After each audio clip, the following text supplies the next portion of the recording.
Halo Sobat Media Indonesia, salam sehat, tetap semangat. Jumpa lagi dengan saya Abdul Kohar. Kali ini di Oka, obrolan khusus. Kenapa khusus? Karena inilah untuk pertama kalinya sosok yang satu ini akan muncul di media. Belum pernah sekalipun sosok yang satu ini muncul, apakah dia di media mainstream maupun di media sosial. Padahal perannya sangat strategis. Nah, sosok yang satu ini adalah Wakil Ketua satu Bidang Prestasi Pengurus Besar Persatuan Bulu Tangkis Seluruh Indonesia. Namanya Alex Tirta. Nah, ikuti pembicaraan saya dengan Alex Tirta. Selamat siang Pak Alex. Selamat siang. Kabar sehat ya? Amin. ya. Sehat selalu. Terima Kayaknya kasih. sejak berkiprah di bulu tangkis itu badan jadi segar. Tapi jadi gemuk juga ya. Oh, jadi gemuk ya. Padahal bulu tangkisnya nggak gemuk. Nah, saya penasaran nih Pak Alex. Ya. Untuk menanyakan. Orang kan taunya Pak Alex, ya sebagian orang lah ya. Pengusaha. Ya. Berkiprah di bidang entertain, di bidang hiburan, pengusaha hiburan. Punya berbagai tempat-tempat hospitality. Ya. Tapi tiba-tiba, saya nggak tahu apakah tiba-tiba atau tidak. Pokoknya tiba-tiba dikenal di dunia bulu tangkis saja. Ya. Nah, itu gimana ceritanya? Terima kasih, Mbak Kohar. Jadi memang untuk saya ke bulu tangkis ini sebetulnya ceritanya itu awalnya saya ini memang sebagai pengusaha. Ya. Itu, mohon maaf saya Kristen. Ya. Jadi ada hal yang harus saya buat secara untuk diri saya. Berdasarkan keimanan lah ya kira-kira. Ya, keimanan. Yang diyakini ya. Ya, saya yakini. Jadi itu saya sebutnya itu orang tahu pelayanan gitu ya. Di mana saat itu yang saya pilih adalah pelayanan ke penjara-penjara ya. Oh, ini awalnya itu ya? Awalnya betul. Jadi lalu ke yatim piatu atau ke rumah jompo. Jadi kita melayani gitu Pak. Iya, iya, iya. Nah belakangan ada beberapa kawan, saya nggak sebut namanya, beberapa orang ini pernah minta untuk dukungan sponsor bulu tangkis. Dia jadi atlet. Mereka mendatangi Pak Ya, Alex mendatangi gitu ya? saya kebetulan kenal. Jadi mereka mau tanding keluar. Jadi butuh dukungan lah. Jadi saya sebagai sahabat dan saya anggap wah ini untuk bulu tangkis, oke lah gitu. Jadi awalnya juga dari situ. Nah baru belakangan Pak Kohar. Jadi saya merasa tertarik di bulu tangkis ini. Saya anggap inilah saya pilih untuk pelayanan saya. Nah jadi ya saya sebutlah ya, yang ikut membantu saya awal itu adalah saran dari almarhum Justian Suandinata dari PB Tangkas. Oke. Lalu ada Pak Kurniahu, beliau ini orang tua dari Gideon ya. Iya, iya, iya. Gideon Kevin Sanjaya. Kevin Sanjaya. Ya. Jadi ngobrol-ngobrol sampai akhirnya terlintas bahwa sudah kita bikin klub aja. Itu tahun berapa Pak? Itu 2000, sekarang 2024 berarti 2011. 2011. Ya, 2011. Ya, belum terlalu lama lah ya. Ya. Jadi dalam inti cerita bahwa ini serius untuk bikin klub. Jadi saya ada ya langsung saya ambil kendaraan. Pak Kurniawan sempat kaget lah ya. Karena saya tiba-tiba jadi beli kendaraan untuk armada membawa atlet. Oh. Ya. Dan saat pertama saya di Ancol itu untuk latihan-latihan atlet. Iya. Di situ, yang terakhir kita ada di Cibinong. Sebentar, di Ancol. Iya. Waktu Pak Alex kemudian memutuskan untuk membeli kendaraan itu, Iya. memang sudah ada atletnya atau bagaimana? Jadi hari itu memang ada beberapa atlet yang akan masuk ke dalam Exis. Exis ini nama klub ya? Iya, klub. Nama Jadi klubnya Pak Alex. betul. Jadi waktu itu kali memang kita belum pilih nama, tetapi kita memang sudah ada rencana untuk membuka klub karena kan sudah beli kendaraan. Artinya sudah nggak ada yang bisa mundur ini. Iya. Sudah kepalang basah Iya. kira-kira. Jadi kita sepakati hari itu kita bina, kita rekrut pelatih Marlev Mainaki. Oke, ya, Marlev Ya. Mainaki. Lalu di gandanya itu saya panggil Thomas. Kebetulan Thomas yang sekarang di Pelatnas. Thomas itu masih melatih di Amerika. Oke. Jadi kebetulan datang ke Jakarta, saya undang, saya tawarkan untuk di klub. Dan itulah mungkin jalan Tuhan, kok yang namanya Pak Thomas, lalu Marlev mau bergabung di dalam klub yang baru berdiri. Klub kecil lah kira-kira begitu ya. Klub kecil, klub abal-abal lah. Oh. Jadi demikian juga atlet yang saya dapat tuh dulu Fitriani. Oh, Fitriani yang Fitriani. sekarang Sekarang sering sudah. ikut ya? Ya, dulu turnamen sempat BWF ya? masuk juga di Pelatnas, tapi Ya. sekarang sudah keluar. Ya. Nah, singkat cerita, klub ini kita kelola bersama, sehingga banyak atlet-atlet yang masuk di dalam Pelatnas, tetapi saya lebih senang bina yang usia dini. Oh, kenapa tuh? Karena saya merasa kalau usia dini yang kita bina ini artinya bahwa betul-betul kita memang sebagai pembina dari atlet ini. Nah, yang kedua, kita karena klub baru itu mungkin sulit menerima atlet-atlet yang sudah besar. Karena yang sudah besar sudah diambil klub-klub besar lah. Oh, yang punya nama Iya, yang mulai sudah muncul nama-nama. namanya gitu ya. Ya. Jadi kami klub nggak mungkin bisa merekrut yang klub yang atlet yang sudah besar atau yang Ya. sudah jadi. Jadi atlet-atlet usia dini, Berapa? Usia berapa itu? 5-6 tahun ya. Oh, 5-6 tahun. 5-6 tahun. Oh, belum belasan belum ya? Belum. Oh, Masih oke, kecil oke. lah ya usia dini ya. Ya. Nah, di mana saat itu semua orang juga tertawa bahwa Kenapa? ngapain katanya anak-anak kecil dibina gitu kan. Oke. Nah, tapi saya anggap ini satu kebanggaan kalau kita bisa merekrut atlet yang dari usia dini, kita bisa menjadikan dia juara. Jadi ada proses regenerasi. Ada proses ya, regenerasi itu ya tentu dari yang kecil-kecil Paling ini bawah. nanti ya. Oke. Nah, singkat cerita, saat itu di Jakarta Utara itu tidak ada ketuanya karena mungkin berhalangan. Jadi beberapa kali pertandingan dibatalkan, Turnamen ya. turnamen. Turnamennya dibatalkan atau keikutsertaan atlet dibatalkan? Turnamennya Oh, dibatalkan. turnamennya dibatalkan ya. Artinya turnamen Jakarta Utara. Jakarta Utara betul. Kami kan klub eksis ini adanya di Jakarta Utara. Ya, ya. Nah, akhirnya saya tanyakan kenapa. Ternyata bermasalah dengan anggaran ya. Mungkin untuk mengadakan event untuk itu. mengadakan event. Ya.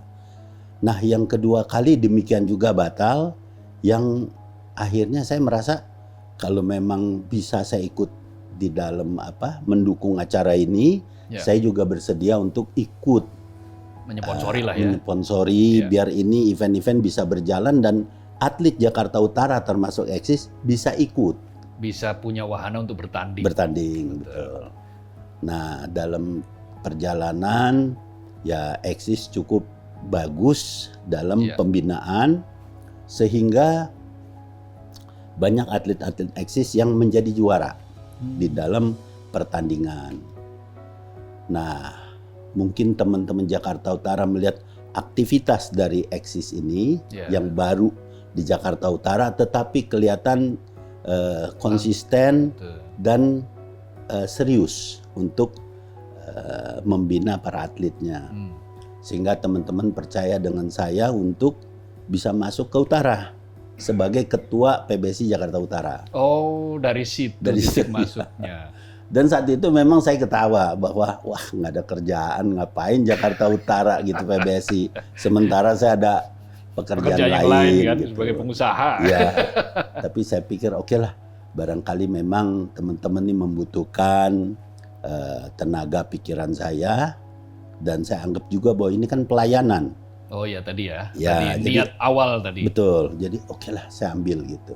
Oh. Nah tentunya Pak Kohar tahu ya bahwa kita menjadi pengurus bulu tangkis Ya. itu pasti banyak korban. Dalam arti seperti kayak klub. Kita punya klub itu, saya kan tujuannya tidak ada untuk mencari uang di situ. Betul.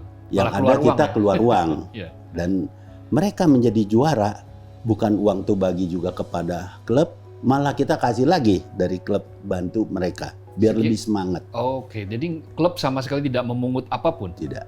Oh, Jadi oke. mereka di klub itu atlet tentu tempat tinggal, latihan, makan, Ya. pengobatan, termasuk pengiriman turnamen itu semua full dari klub yang Klub. membiayai. Oke. Nah dari situ kemudian menjadi ketua bulu tangkis Jakarta Utara. Ya, nah di Jakarta Utara itu akhirnya terpilih saya sebagai ketua Jakarta Utara 2011 kalau nggak salah. Ya, 2011. Nah, 2012 ada kejuaraan provinsi.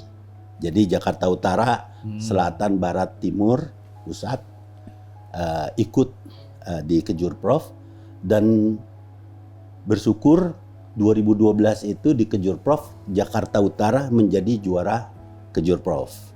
Itu apa namanya, bukan perorangan ya? Bukan, jadi antar pengkot.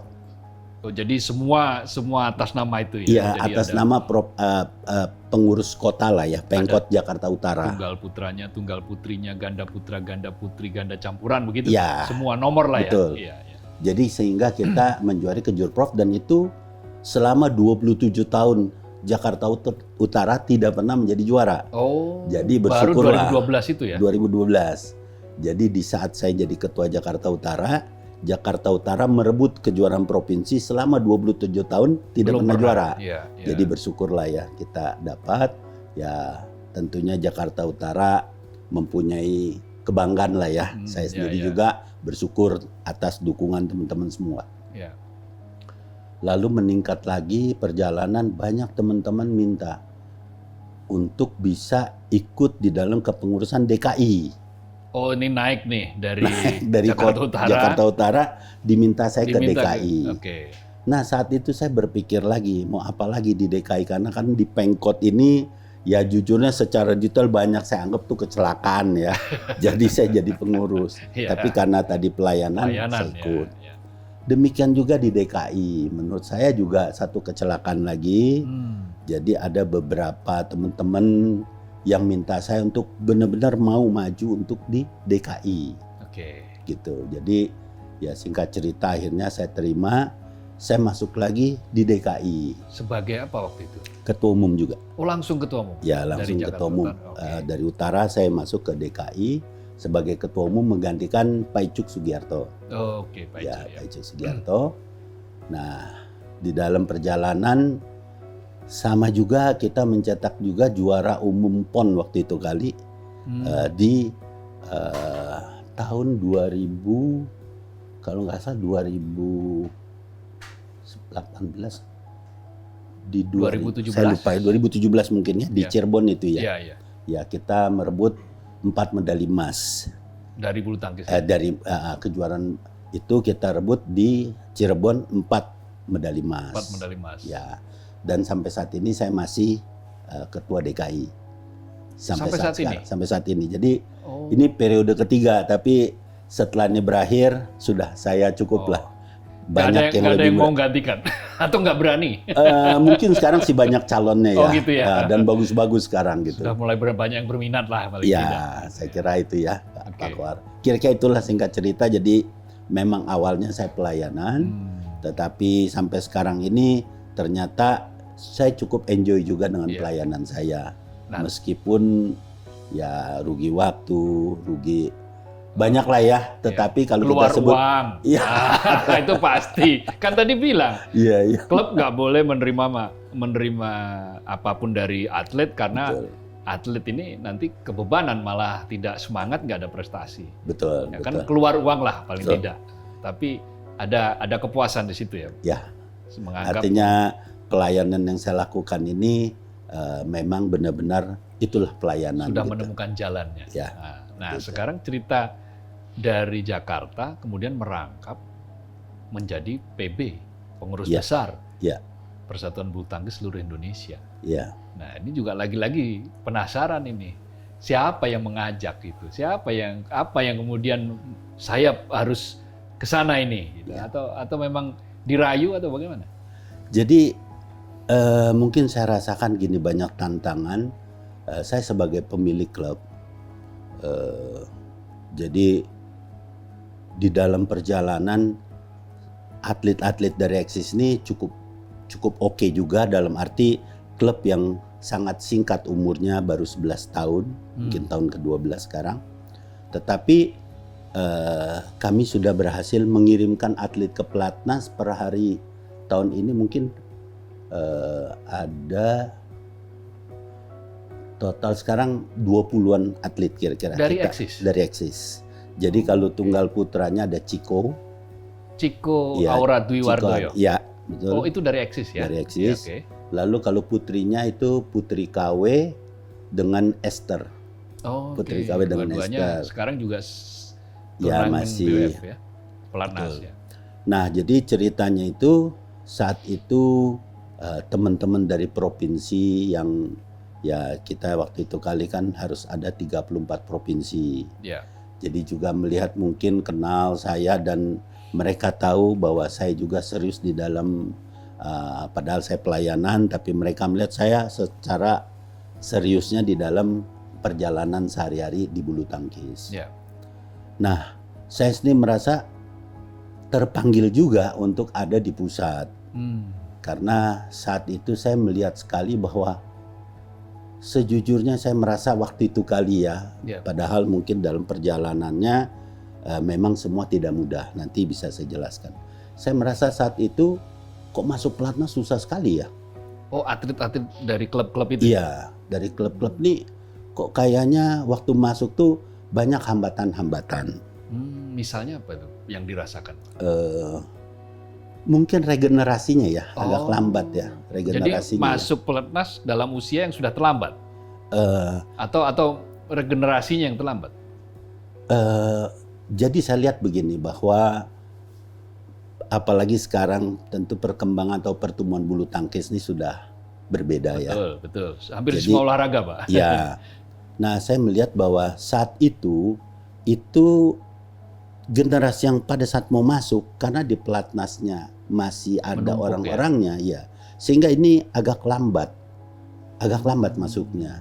Dan parameter masuk dan keluar, saya merasa bahwa ini perlu perbaikan gitu. Artinya waktu itu belum tersistematisasi, kira-kira begitu ya? Atau bagaimana?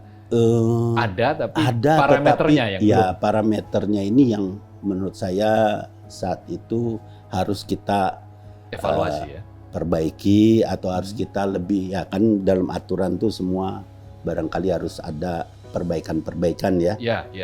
Nah, diantaranya pada saat saya sudah masuk di pusat, apa yang saya perbaiki pertama itu adalah parameter untuk promosi degradasi. Iya. Oh, jadi maaf saya potong sebentar. Iya. Di pelatnas itu ada kuota gitu, Pak ya? Jumlah. Betul. Ada kuota ya. Betul, ada. Nah, sementara dengan adanya kuota ini, maka untuk regenerasi harus ada yang namanya promosi degradasi. Betul. Nah, siapa yang tidak perform, maaf, dia harus out dari pelatnas. Kira-kira begitu. Ya, itu yang Pak Alex ide gagasannya. Ya, memang yang dahulu juga seperti itu, yang lalu-lalu seperti itu. Terus? Tetapi menurut saya agak terlalu panjang gitu ya untuk diberikan kesempatannya. Nah, sementara sekarang ini kan semua sudah berjalan dengan cepat. Ya, betul. Ya, jadi satu contoh, saya melihat bahwa jika seorang atlet masuk di umur berapa sih yang harusnya tepat? Menurut saya umur yang bagus itu adalah 16 maksimal 17. Masuk pelatnas ya? Masuk pelatnas. 16, melihat dari kondisi yang ada sekarang ini 16-17, berarti kan kita harus percepat ini sekarang. Nah, kenapa 16-17? Saya perhatikan selama saya pengurus di pelatnas, atlet itu membutuhkan minimal 3 tahun kalau prestasinya bagus, baru dia bisa main ke level Super Series 300. 100-300, karena kan dari bawah series, challenge, naik 100, 300 terus naik. Nah, bagi atlet yang baru masuk, kalau kita sebut 17, dia mengikuti dulu turnamen yang di bawah-bawah, level bawah untuk ngejar poin.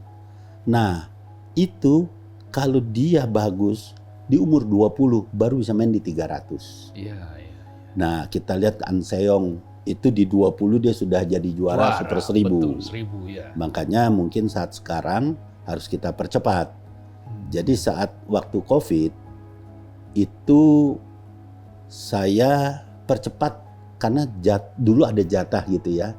Saya ingat 2002 itu, kelahiran 2002. Kelahiran 2002. Tapi kalau saya pikir 2002, ini yang kita terima 2002 nanti ketelatan. Iya, iya. Saya nggak bisa juga di 2004, jadi terpaksa 2 tahun saya kasih 2002, 2003. Oke. Jadi jatah yang masuk saat 2000 itu kalau salah 2020. 2000 berarti 18. Berarti 2021 punya penerimaan. Itu 2002, 2003 kelahiran yang saya tarik. Iya, berarti 18 tahun baru masuk. Kira-kira itu. Tapi makin lama saya percepat. Oh, gradual gitu ya. Ya, di tidak bisa langsung 2022, di 2022 saya terima 2004, 2005. Oke. Nah, kemarin di 2023 tapi penerimaan 2024 kita terima 2006, 2007 kelahirannya. Jadi saya percepat semua gitu. Nah, itu dasarnya apa? Dasarnya tadi ya, apa bahwa kalau dunia semakin berubah, olahraga juga semakin berubah. Ya. Nah, kapan Pak Alek memulai itu ya? Ya. Lalu caranya bagaimana?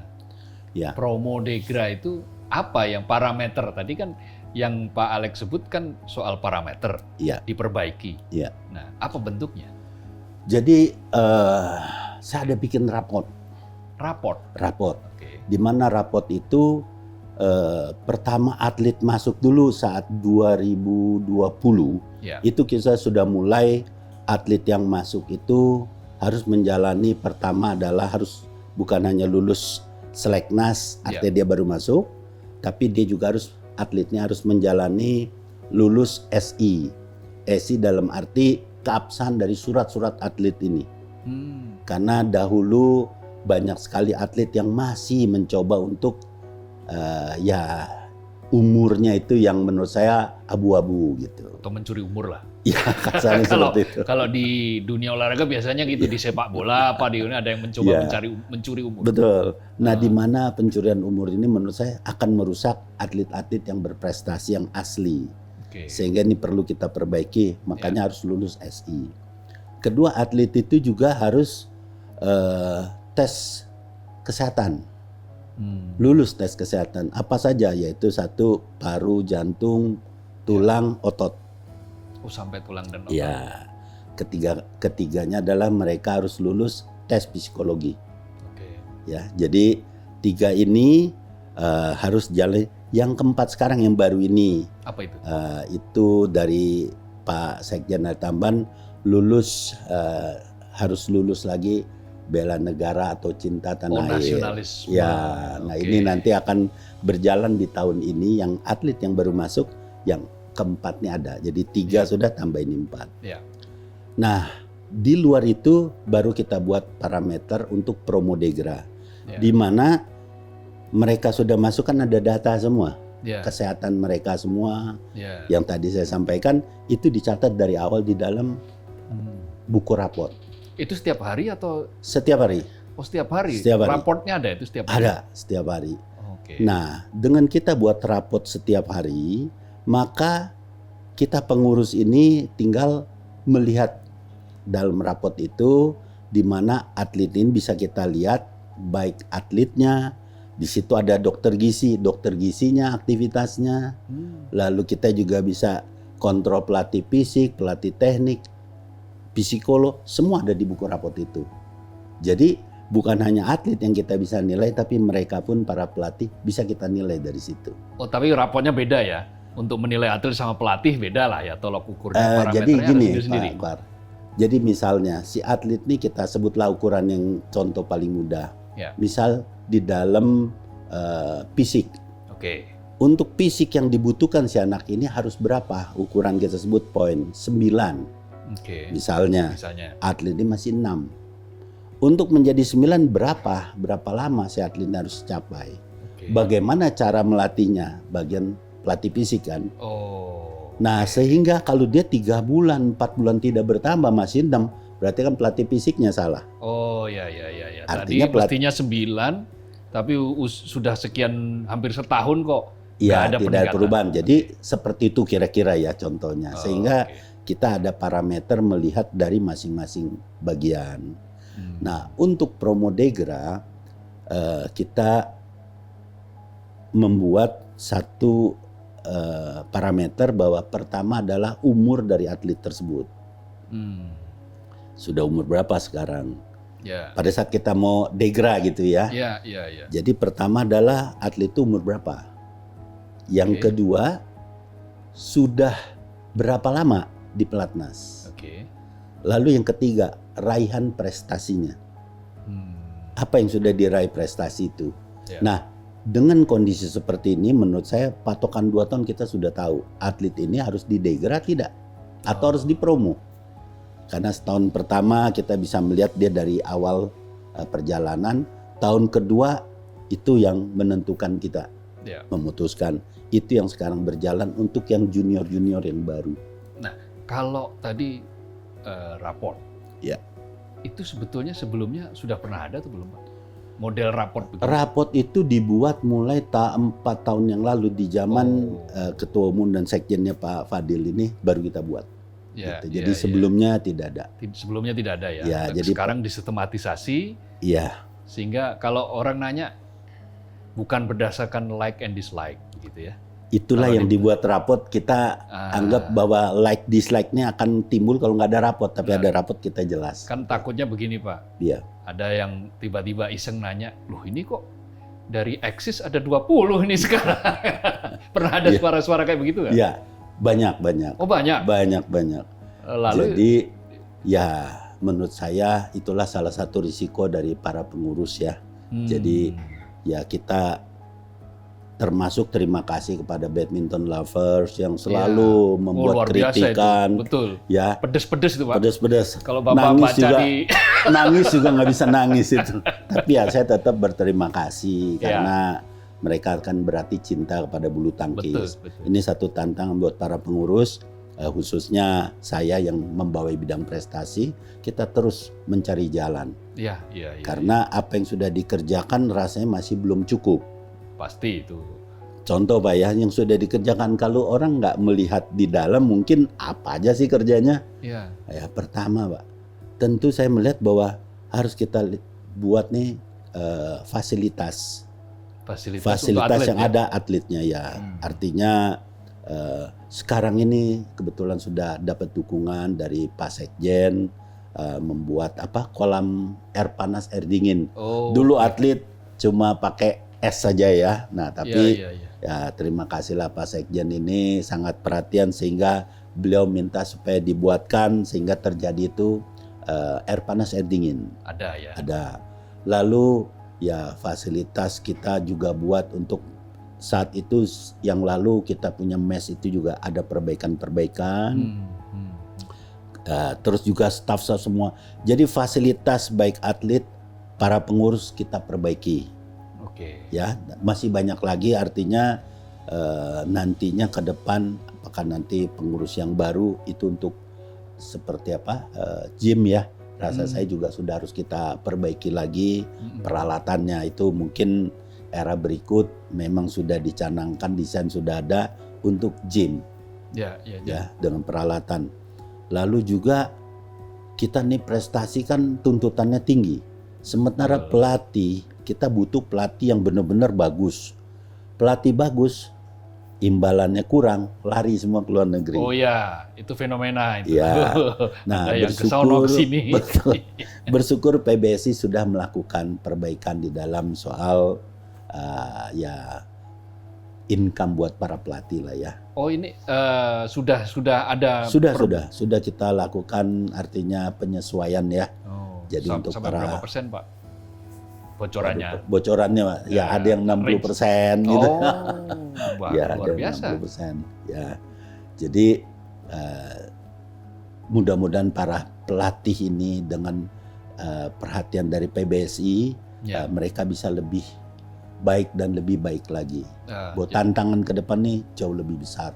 betul. Jadi fasilitas sudah Ya. diperbaiki. Kemudian kesejahteraan tadi juga ditingkatkan. Betul. Meskipun ukurannya nggak selalu apple to apple kan. Siap. Kan kaitannya ada daya beli juga. Betul. Ya betul. kalau menuntut 100 tapi 100 di Jepang tentu saja berbeda dengan 100 di sini Iya, kan. iya. betul. Di 100 di Jepang mungkin di sini bisa 60, bisa Iya. 70 misalnya. Setuju. Nah, setuju. Satu lagi Pak, Iya. yang saya tertarik tadi Bapak mengatakan misalnya ada mau gym terus beberapa sistem yang diperbaiki. Iya. Sport science. Iya. Nah, sudah diterapkan belum di PBSI? Sudah Pak. Jadi gini Pak, yang lalu itu, jadi di PBS ini Pak, kita sebenarnya komplit. Diperbaiki saat yang 2020, 2021. Jadi di sana lengkap ya. Artinya untuk dokter gizi ada 2. Ya, jadi yang lalu saya pikir mungkin kurang, kita tambahkan sekarang dokter gizi. Di Dulu era belum ada ya? dulu ada, dulu ahli gizi. Ahli gizi, Ya, beda. Jadi, ya Berarti beda.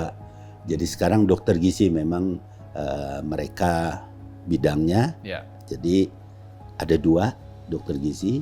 Lalu kita buat juga ada psikolog. Yang lalu psikolog itu adanya di luar kota. Sehingga pada saat atlet-atlet butuh, ya mungkin agak sulit untuk komunikasi. Ya, komunikasinya jarak jauh. Iya, nah sekarang ini sudah ada tiap hari ada di pelatnas, ada 3, 2 wanita, 1 pria. Mereka setiap hari mendampingi lah ya, pokoknya setiap ada latihan ya. Iya, dan ini mungkin lebih cenderung kepada yang junior ya. Oh, Karena kalau yang sudah senior mungkin lebih cocok motivator ya. oh iya ya. Ya. Ini yang untuk membentuk mental dulu lah ya. Betul, ya. betul. Nah di luar itu juga ada dokter medis yang dikepalai oleh Profesor Nicholas. Oke. Jadi juga lengkap di sana. Jadi artinya fasilitas yang kebutuhan mereka untuk melakukan itu semua tersedia. Dan yang paling penting sport science. Nah sport science ini khususnya sekarang itu dibentuk di ada tim ad hoc yang sekarang dibentuk untuk Road to Olympic. Baru saja dibentuk. Ya memang ini harusnya lebih lalu ya. Ya, Tapi ya mungkin ya tidak ada kata terlambat Iya. daripada tidak. Jadi better late than never. ya, ya saya harapkan mungkin, apalagi saya lihat Pak Sekjen ini sangat luar biasa ya. Ya, Di saat ya. prestasi buruk itu yang menjadi ya beban ke saya. Tapi kita sudah melakukan yang terbaik. Tidak semuanya seperti bahwa kita merem atau kita tidak lihat. Semua kita lakukan. Kan sudah ada jejaknya Pak. 2 periode sebelumnya itu kan ada 3 tahun atau 4 tahun yang lalu Siap. juara Piala Thomas. Ya. Apakah itu tidak termasuk dimasukkan dalam raport yang Bapak kerjakan? Ya, terima kasih. Memang itu. Tetapi saya nggak berani bicara itu. Saya cuma bicara yang terakhir nih. Waduh, ini Loh, memang iya. prestasinya. Tapi kan setelah Piala Thomas kemudian masuk lagi di 4 besar di ini untuk Piala Thomas meskipun kalah sama India kan akhirnya. Di final. Tetapi kan Piala Thomas itu kalau saya tidak salah mungkin bisa dikoreksi. Ya. Itu prestasi terakhir itu adalah tahun 98. Ya. 98 baru kemudian hampir Ya. 20 tahunan tahun ya. kemudian atau 20 Ya. tahun lebih kemudian baru Ya. bisa menggenggam emas. Nah, waktu itu kan ada Pak Fadil di situ juga, ada Ya. Pak Ketua Umum sekarang, Betul. Pak Sekjen, Betul. ada Pak Alex juga di situ. Siap, betul. Nah, apakah itu tidak boleh dianggap sebagai kebanggaan? Banyak loh waktu itu badminton lovers yang sangat bangga, Pak, menitikkan air mata bahkan. Siap. Saya itu Terima menonton sampai saya ikut berdiri menyanyikan Indonesia Raya. Nah, Ya. apakah itu ada hubungannya dengan tadi beberapa perubahan tadi itu, Pak? Ya, menurut saya juga pasti ada yang terkait juga, Pak. Iya, iya. Pasti ada yang terkait. Tetapi kalau itu keberhasilan, saya anggap itu keberhasilan kita bersama. Tapi Ya. kalau kegagalan, ya tentunya nih beban karena bidang saya lakukan nanti yang terbaik. Apa yang bisa saya lakukan untuk kemajuan ke depan, Pak Kohar. Jadi Ya. tadi sport science tadi juga untuk melihat supaya bulu tangkis kemudian bisa terukur ya, lebih terukur karena selama ini mungkin kita sudah melakukan beberapa hal, tetapi karena perkembangan olahraga di luar sana luar biasa, saya tertarik dengan Jepang. Iya. yang dilakukan Jepang mungkin kurang lebih juga sama. Dulu beberapa dekade yang lalu Jepang nggak ada apa-apanya kan Pak. Ya.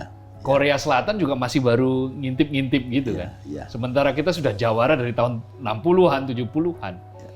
Nah, ini fenomena Jepang itu kan salah satu yang dicatat kalau tidak salah di dalam beberapa laporan di media di Jepang itu Ya. adalah salah satunya adalah sport science satu, dan kedua keberhasilan regenerasi, termasuk tadi membajak pelatih dari Indonesia.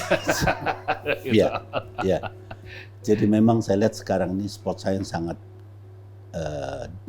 dibutuhkan untuk kita ke depan ya. Ya, Jadi dan ini sudah dilakukan saat sekarang, tim ya sudah dibentuk semua. ya. Saya berharap ke depannya memang ada perubahan karena memang yang dibuat sekarang oleh Pak Sekjen ini luar biasa. Pak Jadi Sekjen dan Pak tim-timnya. Alek dong. Ya, Masa artinya Pak Sekjen doang ya, Pak Alek juga. ya. Jadi Kan wakil ketua satu, ya betul ya. siap Wakil Betul. ketua satu bidang prestasi. bidang prestasi. Ya. Jadi sekarang ini PBSI sudah melakukan hal-hal yang harus kita lakukan.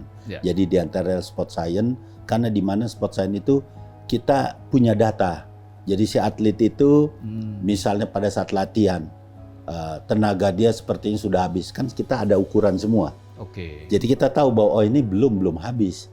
Buat atletnya bisa juga memang dia nggak tahu parameter tuh bahwa dia belum sampai maksimal. Tapi bisa juga ada yang tidak berjuang benar bahwa saya udah capek, udah nggak kuat. Nah dengan parameter tadi dengan sport science terukur. Terukur. Jadi bahwa atlet ini yang nggak tahu betul-betul bahwa kita ini kamu masih kurang gitu loh.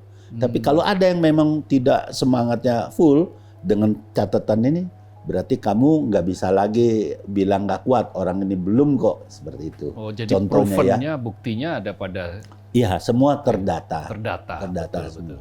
Ya. Nah dari data itu kemudian ya mestinya ya pemain tidak ada alasan lagi. Iya. Nah ini soal sekarang kan banyak Pak, kemarin itu misalnya ada yang minta ganti pelatih, tiba-tiba ada yang ganda pelatihnya di switch ke sini.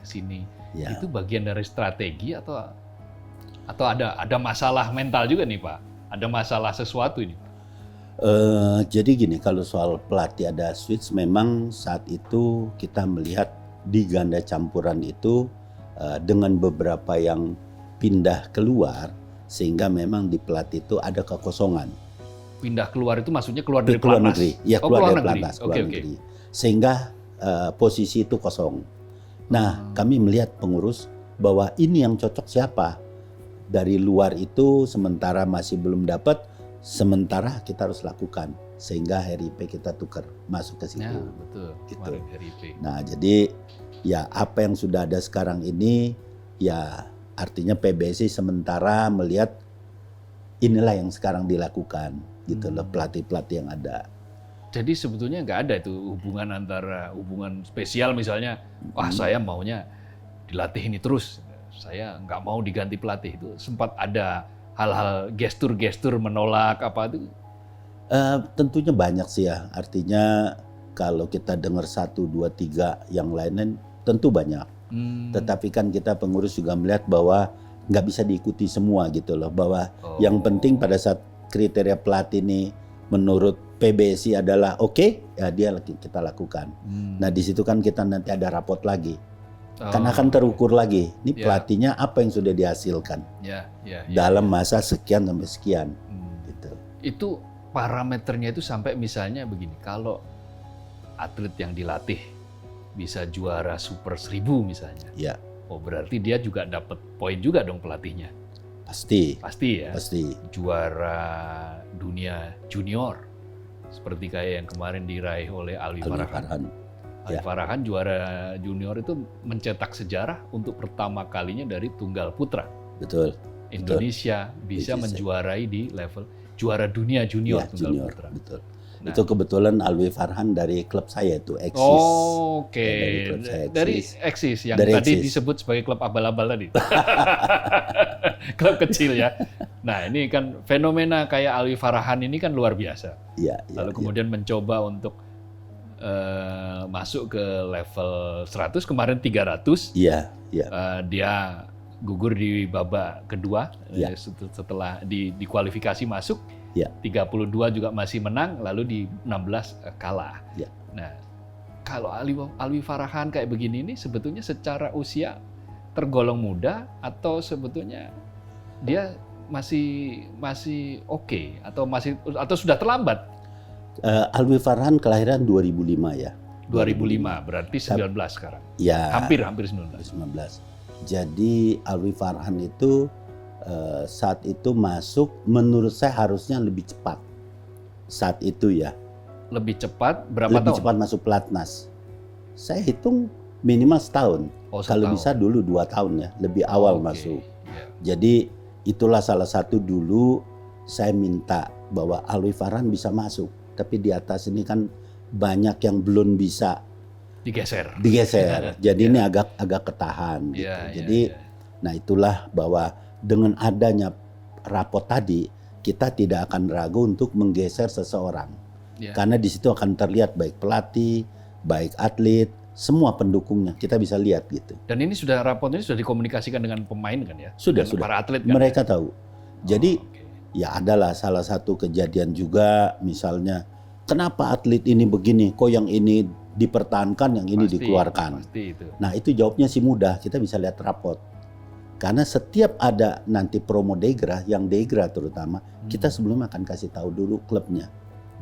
Bahwa dia akan kita Degra, apa datanya ini. Jadi kita juga akan undang kalau perlu atletnya, pelatih klubnya untuk melihat apa sih yang udah dikerjakan gitu loh. Nah mereka bisa lihat. Oh jadi terbuka itu Pak ya? Terbuka. Kepada klub-klub terbuka? Iya, karena khususnya klub ya. Ya. Jadi kan tentu si klub dengan susah payah Mas bisa ngirim ke pelatnas, tentu mereka juga kan harus tahu hasil yang dikerjakan oleh pelatnas ini apa. Mereka bisa lihat. Ada nggak pernah misalnya klub ini apa sih ini kok dan ya tadi yang saya Ya. katakan tadi ini Ya. wah ini mentang-mentang pengurusnya ada yang dari klub A lalu kemudian banyak pelatnas klub A. Itu dari klub-klub yang selama ini sudah mapan itu ada nggak semacam protes atau ya katakanlah sesuatu ketidakpuasan gitu? Kalau di Degranya nggak, mungkin di promonya. Oh, di promonya malah ya. Karena di promo ini juga ada bukan hanya hal mereka dari seleknas masuk itu memang mutlak, tapi ada juga kan artinya pelatih melihat atau pengurus melihat bahwa ini punya potensi. Oke. Itu bisa-bisa aja gitu, sah-sah aja mereka bisa masuk, tetapi mereka kan sama. Mereka masuk itu belum menjadi penghuni, hanya baru berupa magang atau latihan bersama. Ya. Sehingga para pelatih itu bertanggung jawab bahwa atlet ini magangnya untuk apa? Untuk kita masukkan atau hanya latihan-latihan saja? Ya. Gitu. Nah jadi kalau untuk Degra biasanya sih sampai hari ini nggak ada masalah, hanya promonya. Yaitu saya rasa kalau kita memang menjalani secara transparan, saya kira semua clear juga. Nah ini Pak, sekarang bicara ke soal prestasi. Kan ini kita masih mengalami yang namanya naik turun. Beberapa badminton lovers mengatakan ini kenapa sih kok cuma kita punya Anthony Ginting, Jonathan Christie untuk yang tunggal ya. Itu pun juga prestasinya ada yang bilang angin-anginan dan seterusnya. Lalu lapis berikutnya ini kan sepertinya baru ada Chico nih. Baru ada Chico. Ada kemarin Christian Adinata tapi langsung kena cedera. Dan ya belum tahu kapan dia mau tampil lagi. Saya dengar kabar katanya bulan Maret atau bulan April dia sudah siap lagi untuk terjun. Nah, pertanyaan saya sekarang adalah ini yang akhir-akhir ini kemudian prestasi kita dianggap agak jeblok ini dalam beberapa bulan ya. Akhir-akhir ini artinya dalam beberapa bulan. Kira-kira apa penyebabnya? Salah satu menurut saya ya, secara terbukanya kami ada rasa gitu bahwa para atletnya mungkin masih kurang semangat apinya itu perlu klik gitu ya? Iya, perlu dipanasin lagi gitu ya. Oke. Ya, jadi kalau latihan apa semua, menurut saya semua udah oke. Persaingan di luar memang luar biasa. Iya betul. Ya, Betul. kita lihat misal Sri Lanka waktu di final lawan Iya. Alwi, mereka udah bisa sampai segitu gitu Betul, ya. betul, betul. Jadi berarti kan kemajuannya itu Luar bukan biasa. hanya negara-negara Cina, memang udah setiap sektor sekarang mereka Ya. nguasai. Cina juga lama kan. Iya. Sudah lama juga dengan Betul, kita. turun naik juga Turun sih naik sebetulnya. juga. Ya. Nah, kelihatan kan Sri Lanka sudah, berarti kemajuan ini kita harus benar-benar mewaspadai ke depan gitu, Pak Kohar. Nah, sehingga dari para atletnya ini menurut saya harus bisa lebih lebih berani lagi, lebih fight lagi, lebih semangat lagi gitu. Mungkin kadang-kadang begini kan, misalnya melawan Victor Axelsen, Iya. itu sudah ngeper duluan Pak.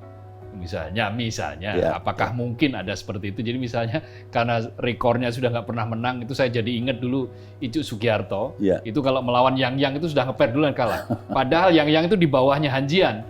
Tapi kalau Icuk melawan Hanjian itu masih 50-50. Boleh jadi menang Icuk gitu kan. Tapi kalau sudah lawan yang tunggal ketiga Cina, itu Icuk sudah nyerah duluan dan selalu kalah.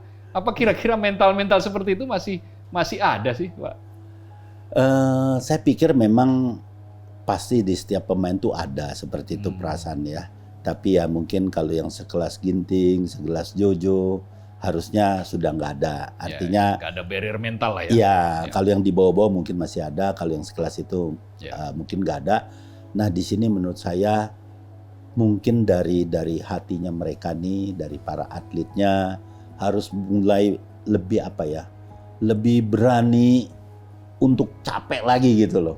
Jadi apinya harus lebih besar di hatinya.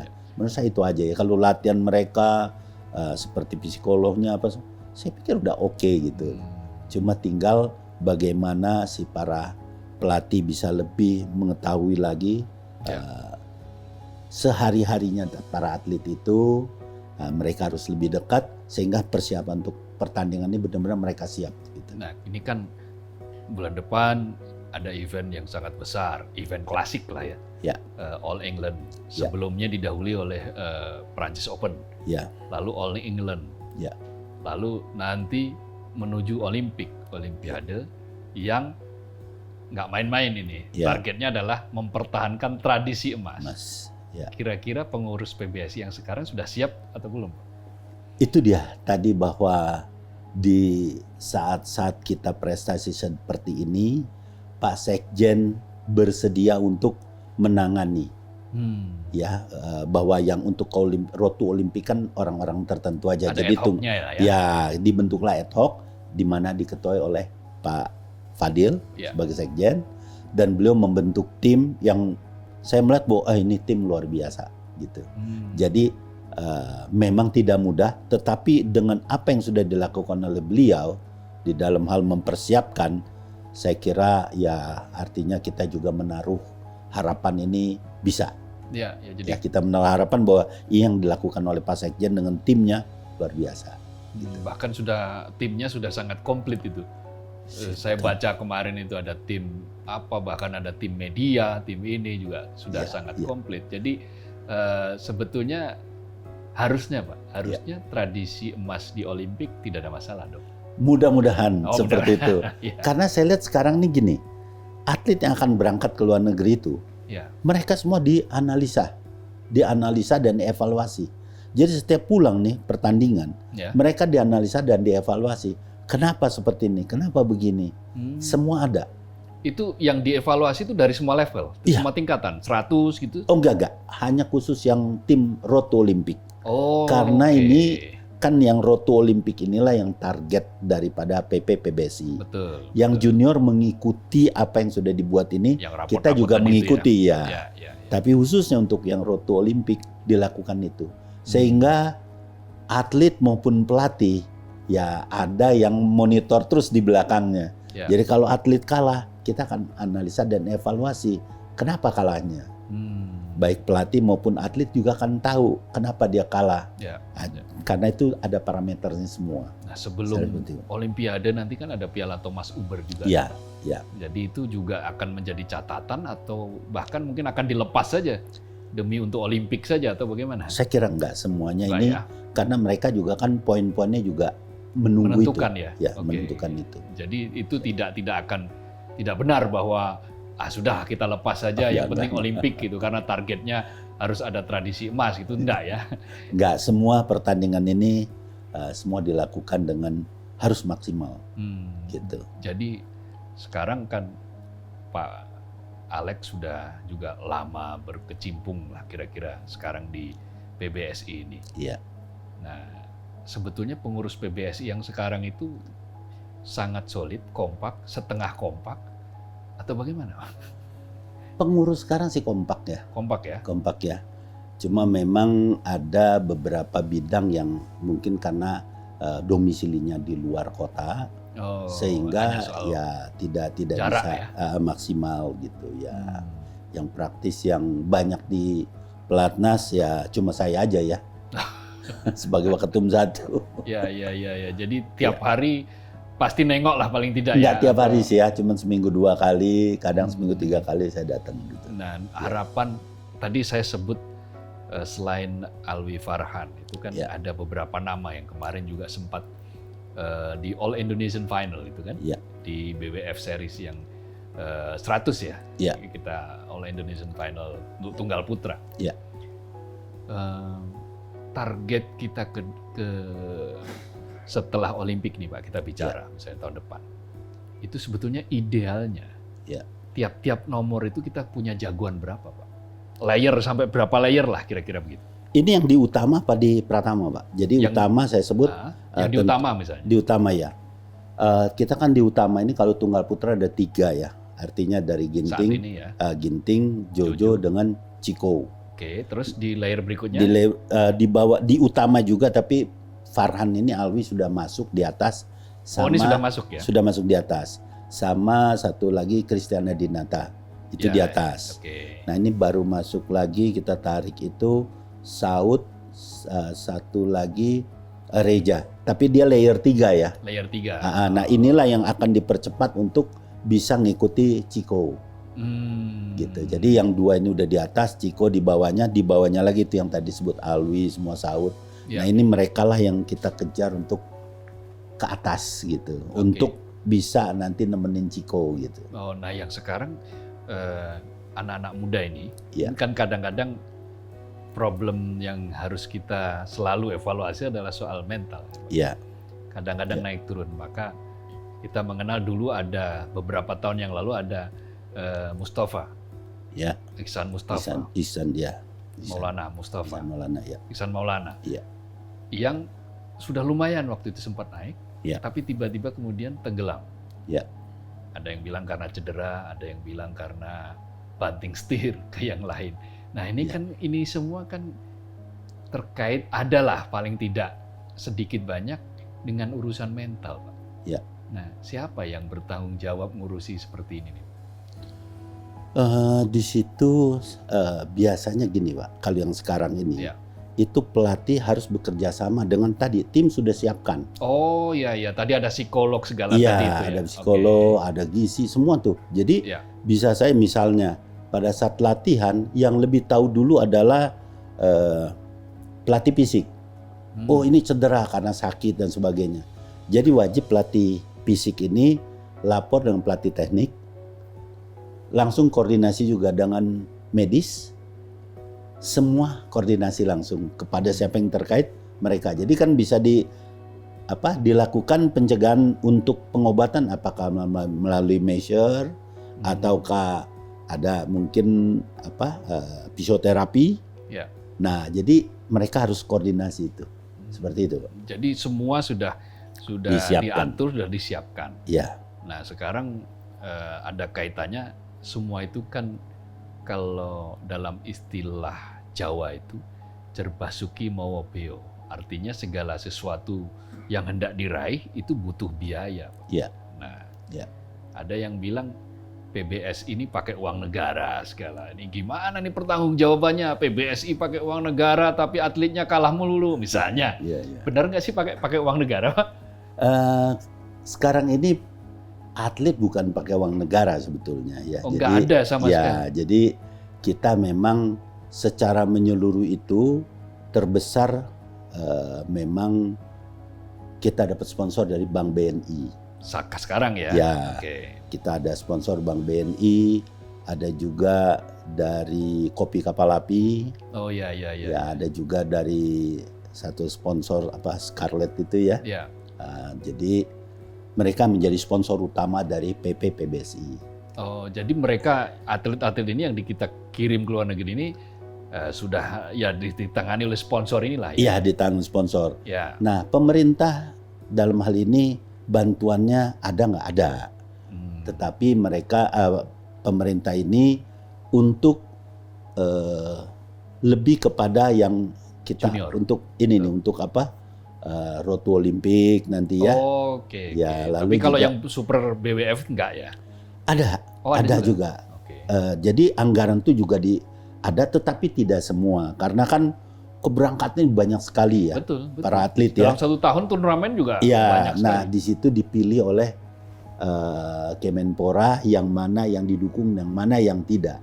Jadi yang tidak iya. berarti kan harus PBSI yang membiayai gitu. Artinya kan berarti sekian persen, mungkin lebih dari separuh, bahkan 70% lebih urusannya PBSI. Ya, kalau itu betul dari Betul, PBSI ya. Nggak ada anggaran. Jadi kalau ada yang statement bilang bahwa pengurus ini makan uang negara, nah itu sama sekali tidak. Jadi nggak betul. Jadi memang anggaran yang dikeluarkan oleh PBSI terbesar adalah dari sponsor, gitu. Jadi Iya. dari pemerintah dalam hal ini Kemenpora ada juga itu untuk keberangkatan, tetapi tidak semua gitu loh. Ya, termasuk tadi misalnya kayak menggaji pelatih, menaikkan kesejahteraan Iya, para pelatih supaya juga kita punya pelatih yang kompetitif, grade-nya lah ya. Iya. Karena melihat kemajuan di luar, itu juga uang yang diupayakan oleh PBSI. iya betul. Itu uang dari sponsor-sponsor ya. Ya. Jadi banyak kita di luar sponsor itu kita juga ada ya, semua rata-rata dari sponsor lah ya. Ya, Kita carikan dari sponsor, berarti PBSI selama ini berjalan ya kita sebutlah 70% itu semua dari sponsor. Sisa itu mungkin bantuan masih pemerintah bantuan dari pemerintah. macam-macam lah ya, Iya, bantuan dari betul. macam-macam. Nah, Pak, ini kembali ke soal Pak Alek yang Iya. saya bilang tadi, ngapain capek-capek ngurusin itu ya, meskipun tadi punya alasan pelayanan. Iya. Ya Pak Alek sendiri pasti dong juga jadi sponsor tadi, bukan hanya untuk Jakarta Utara sekarang. Jadi PBSI. Jadi memang jadi gini Pak, saya di DKI pun ya secara kebutuhan memang kan anggarannya dari mana? Dari PP ada, tetapi nggak mungkin bisa menutup semua. Ya, Ya, pasti. secara jujur pribadi saya juga keluarkan lah ya untuk Pemprov DKI Ya. dari uang pribadi. Ya. Nah sementara saya di pusat pun, saya dari awal pengurus saya sudah tahun ke-8. Ya saya nggak pernah terima gaji, artinya saya nggak mau ambil uang gaji, nggak ada. Sampai juga kita seluruh pengurus bahwa kalau kita berangkat ke pelantikan pun, padahal itu urusan PBSI, saya tiket hotel bayar sendiri. Tidak pernah saya ambil dari PBSI. Kalau pengurus daerah-daerah itu ya, Ya, pengurus jadi daerah melantik. Kita kan melantik ke daerah, misalnya Betul. ada satu tempat, apakah di kota apa gitu ya. Ya, Kita Surabaya kan, misalnya. misalnya Jawa Timur, kita berangkatkan Ya. dengan rombongan. Saya pribadi dengan pengurus yang lain, saya nggak membebankan anggaran itu kepada PBSI. Ya.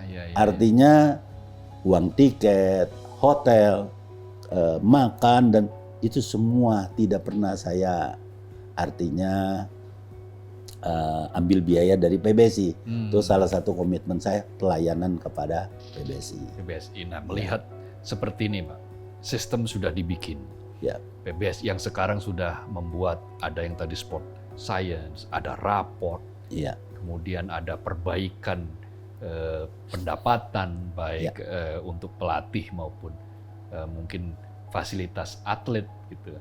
Nah, ke depan ini apakah sistem ini bisa dipertahankan, Pak? Kalau misalnya ini kan pengurus kan ada durasi waktunya nih, Pak. Iya, iya. Kalau misalnya suatu saat karena mungkin ya lelah lah, saya sudah capek-capek ngurus bulu tangkis tapi dimaki-maki terus misalnya kan manusiawi sekali itu Pak.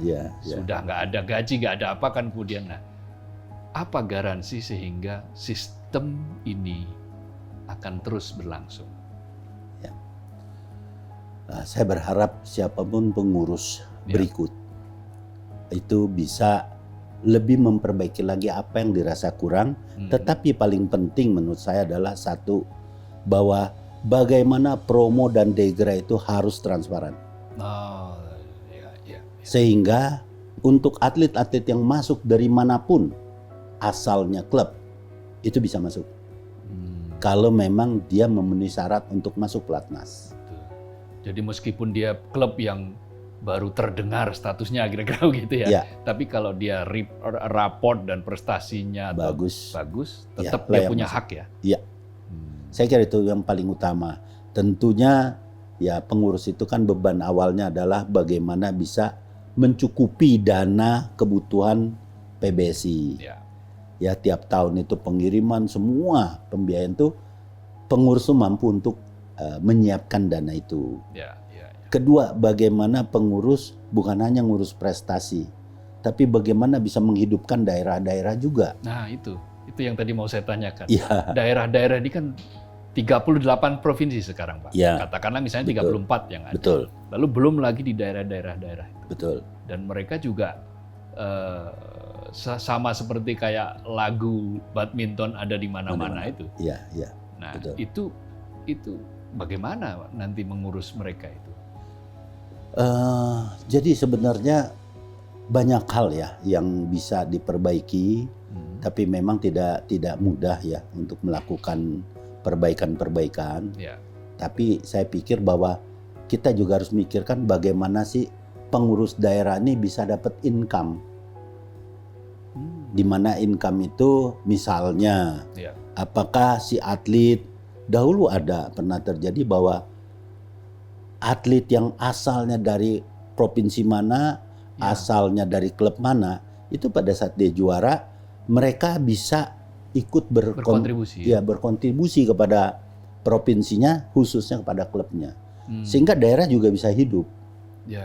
Nah di luar itu PBSI tentunya bagaimana bisa juga ikut ya memperkuat tadi. Kalau memang prestasi bagus kan tentu sponsornya juga duitnya lebih besar. Duit lebih besar kita bisa ikut membantu setiap tahun buat provinsi daerah masing-masing sesuai dengan aktivitasnya, itu bisa kita ikut dukung juga dengan aturan-aturan kita buat. Saya kira sih sebetulnya itu ya. Kan ini bukan rahasia umum lagi nih Pak. Kalau PON itu kan berebut nama besar. Kadang-kadang ada orang yang sudah dididik di Aceh katakanlah. Tapi begitu karena punya prestasi, lalu dia diiming-imingi, dia ikut provinsi lain gitu. Demi agar nama provinsi itu muncul. Itu diatur nggak sih Pak sebetulnya? Ya dalam aturan ada Pak. Ada ya. Bahwa sebetulnya. mereka atlet itu tentunya KTP-nya di mana peraturannya. Tetapi memang kita juga tidak pungkiri bahwa atlet itu asalnya dulu dari mana. Nah saya sendiri melakukan kepada klub saya ya, bahwa atlet yang asalnya KTP-nya dari mana, masuk ke saya, nggak usah gantilah KTP-nya, biar aja KTP-nya di sana. Untuk khusus untuk eksis ada. Untuk saya ya. Klub untuk ada saya. ya. Betul, karena saya di pengurus PP ini pada saat PON tuh merasa, waduh kok cuma dari wilayah ini aja gitu loh. Yang lain daerah nggak ada. Ya itu yang saya maksud. Padahal saya tahu atletnya asalnya dari sana. Nah untuk itulah saya menyadari sendiri bahwa untuk klub saya, bahwa atlet yang masuk ke dalam klub eksis itu KTP tidak kita ganti. Sehingga pada saat waktu PON saya kembalikan lagi. Udah kamu bantu, kamu punya daerahnya. Selalu begitu Pak? Iya, sekarang sudah kita buat itu. Nggak otomatis mereka diborong oleh Jakarta semua gitu, nggak ya? Ya, nggak. Jadi sekarang saya sudah nggak seperti itu. Nah, tentunya saya juga sebagai Ketua Umum DKI, ini akan jadi masalah nanti Pak. Tapi itulah, kita berbagilah sama daerah gitu loh. Supaya daerah juga punya kebanggaan, di mana kebanggaan itu akan bisa menjalar kepada daerah-daerah yang lain sehingga mereka mau gitu loh. Ya, ya, Gitu. ya. Itu Jadi yang sekarang ini. mulai dari tadi niat pelayanan, lalu kemudian akhirnya juga betul-betul melayani, harus siap berkorban tadi itu, termasuk korban perasaan, Pasti. karena pasti ada yang tidak puas. Iya, iya, iya. Nah, sekarang ini pertanyaan terakhir. Iya. Harapan Pak Alex terhadap situasi perbulu tangkisan tanah air saat ini apa? Mimpi Pak Alex yang wah, saya sebetulnya mimpinya ini. Ya. Apa? Mimpi saya sih bahwa pertama adalah pengurus PPPBSI harus benar-benar bisa hanya bukan berpikir tentu prestasi, tapi juga bisa untuk semua provinsi ditingkatkan. Ya. Artinya banyak daerah-daerah atletnya itu berpotensi. Ya. Bagaimana kita bisa membantu mereka untuk daerah tersebut bisa lebih kuat lagi, punya satu bantuan di sana apa yang kita buat dari PP. Sehingga harapannya di daerah-daerah hanya jangan di pusat Jawa saja, tapi di daerah lain pun bisa berkembang. Ya, termasuk tadi PBPB jangan hanya dilihat yang raksasa-raksasa saja, Ya, tapi juga yang kecil-kecil diopenin gitu, Betul. diurusin. betul. Jadi sehingga bulu tangkis ini Bisa kembali ada di mana. kepada zaman dulu ketika bilang bulu tangkis Ada di itu mana-mana. badminton ada di mana-mana. Ya, Betul. waduh, ini nggak kerasa ini Pak Alex. Sebetulnya saya masih pingin bicara panjang lebar, Waduh. tetapi saya takut Pak Alex masih harus ke Cipayung gitu, Siap, atau siap. aja kegiatan lain. Ya. Jadi lain waktu kita masih ada kesempatan. Baik, kasih. terima kasih Pak Alex. Terima kasih. Semoga sukses dan Terima kita kasih. bisa mempertahankan prestasi tadi itu, Amin. tradisi emas di Olimpik dan beberapa prestasi yang lain, termasuk tadi itu regenerasi Iya. dan hidupnya PBBB pengurus-pengurus bulu tangkis di daerah-daerah. Nah, sobat media Indonesia, saya kira sampai di sini dialog kita, meskipun tentu saja belum tuntas, terutama Anda badminton lovers, dukung terus badminton Indonesia, kritik terus kalau memang ada yang harus dikritik, tapi baca juga dulu dong apa yang sudah dilakukan, akui juga, kasih respect kepada yang sudah mengupayakan sehingga badminton kita ini bisa naik derajat dalam waktu yang tidak hanya singkat, tapi juga akan berlangsung seterusnya atau permanen sehingga prestasi kita muncul, akan muncul Rudi Hartono baru, akan muncul Taufik Hidayat baru, akan muncul The Minion baru dan seterusnya, Susi Susanti baru, kemudian Owi Butet baru, atau juga pasangan ganda perempuan yang ya seperti kemarin juga meraih medali emas di Olimpiade. Saya Abdul Gohar mohon pamit, sampai jumpa.